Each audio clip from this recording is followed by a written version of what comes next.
Chers amis, bienvenue à un autre épisode aujourd'hui sur l'Atlas politique. Dans cette vidéo, nous parlerons de l'abattage d'un avion A-50 russe par l'Ukraine. Mais pourquoi cette perte est-elle si désastreuse pour l'invasion de Poutine? Si vous n'êtes pas encore abonné à la chaîne, abonnez-vous dès maintenant et activez la cloche de notification pour ne manquer aucune nouveauté. Le dimanche 14 janvier, des nouvelles ont commencé à circuler indiquant que 2 avions russes avaient été abattus par l'Ukraine au-dessus de la mer d'Azov. Cependant, il ne s'agissait pas de n'importe quels avions. Il s'agissait tout simplement des plus importants pour l'invasion russe de l'Ukraine. Je fais référence au Beriev A-50 et à l'Ilyushin Il-2. Après de nombreuses spéculations, il a été confirmé le lundi 15 janvier que l'Il-22 n'avait subi que des dommages, parvenant à atterrir en toute sécurité. Cependant, le A-50, selon la force aérienne ukrainienne et le commandant en chef de l'Ukraine, Valery Salus, a bel et bien été abattu.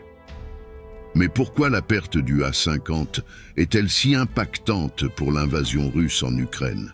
Lorsque nous voyons des avions de chasse dans des combats aériens hallucinants ou attaquant des cibles à terre et en mer avec une précision et une létalité incroyables, beaucoup ne savent pas que ces avions ne sont que le maillon le plus visible d'une chaîne longue et complexe, le maillon le plus crucial étant précisément le Beriev A-50. L'avion russe d'alerte aérienne précoce et de contrôle joue l'un des rôles les plus vitaux dans la guerre aérienne moderne. En règle générale, les avions russes n'attaquent pas des cibles à terre sans que cette attaque ne soit coordonnée par un A-50. De même, aucun avion de chasse ne décolle d'un porte-avions des États-Unis sans qu'un E-2D Hawkeye ne soit déjà en volume. En Russie, il est très rare qu'une grande opération aérienne de bombardement ait lieu sans que le A-50 ne vole et ne coordonne tout.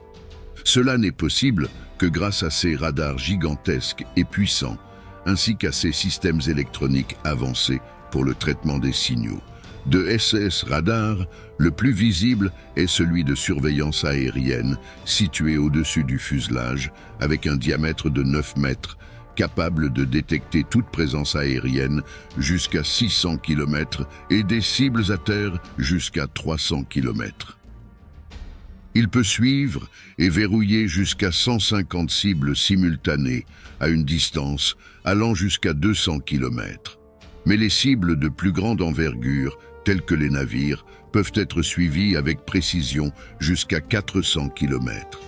Dans sa mission de contrôle, il peut coordonner simultanément jusqu'à 10 chasseurs ou bombardiers dans des missions d'attaque aérienne ou d'attaque au sol, signalant précisément leur cible et tout aussi important, avertissant les pilotes de l'approche de menaces telles que des avions ennemis et des missiles anti-aériens à longue portée. Sans l'intervention du A-50, les avions de chasse russes sont beaucoup plus limités dans l'acquisition de cibles à terre, ce qui augmente le temps de mission, diminue la précision des attaques et laisse les vecteurs aériens vulnérables aux attaques ukrainiennes. Le A-50 a un équipage de 15 membres, tous des militaires avec de nombreuses années d'expérience dans l'exploitation de ces systèmes avancés. Avec un coût d'environ 330 millions de dollars, il devient l'aéronef militaire le plus cher de toute la flotte russe. Pour toutes les raisons décrites ici, le A-50 est aujourd'hui l'un des avions les plus importants dans l'arsenal de Poutine pour son invasion de l'Ukraine.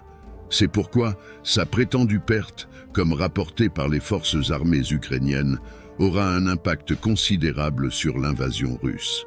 On estime que la Russie possède encore 8 autres avions A-50, ce qui signifie que cette perte pourrait être rapidement remplacée. Cependant, il existe une question très importante pour laquelle il n'y a toujours pas de réponse publique convaincante. Comment l'Ukraine a-t-elle réussi à abattre un avion équipé du radar le plus avancé de la Russie, opérant à plus de 170 km de la ligne de front? La réponse la plus simple serait la défense aérienne Patriot. Cependant, la portée maximale du missile PAC-2 est de 160 km.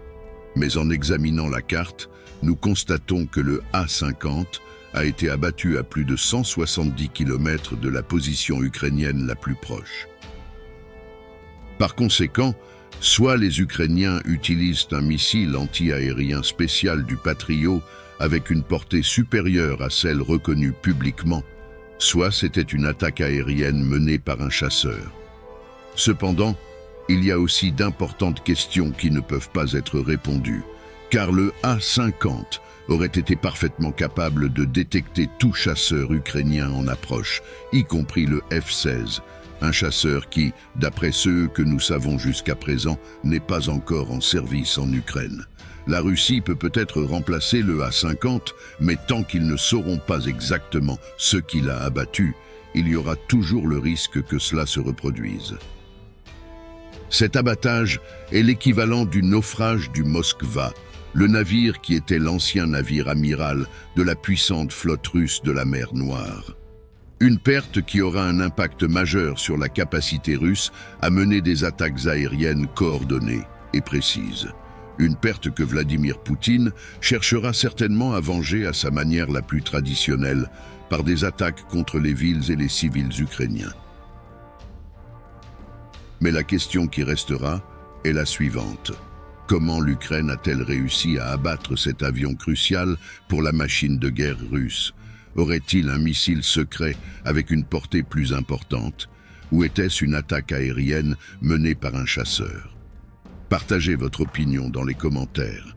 Si vous n'êtes pas encore abonné à la chaîne, faites-le maintenant et activez la cloche de notification pour être informé de toutes les nouveautés.